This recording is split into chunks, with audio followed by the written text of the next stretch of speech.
سلام علیکم. سلام بفرمایید. خسته نباشی. بری آگهیتون تماس گرفتم بری موتور رو. بفرمایید. خواستم ببینم این چجوریه؟ خرجش کمه زیاده چجوریه؟ چی کم زیاده؟ خرج موتور رو. نه بو خرجی نداری. فقط زینو بخواه. فقط چی؟ موتورش اصلا خرج.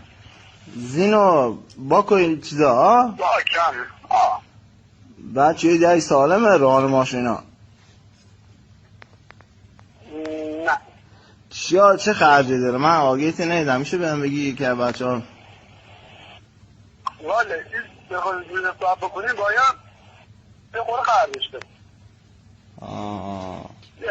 خرج داره. حالا بگم نداره برو. این تو موتورش کرم نخورده سالمه؟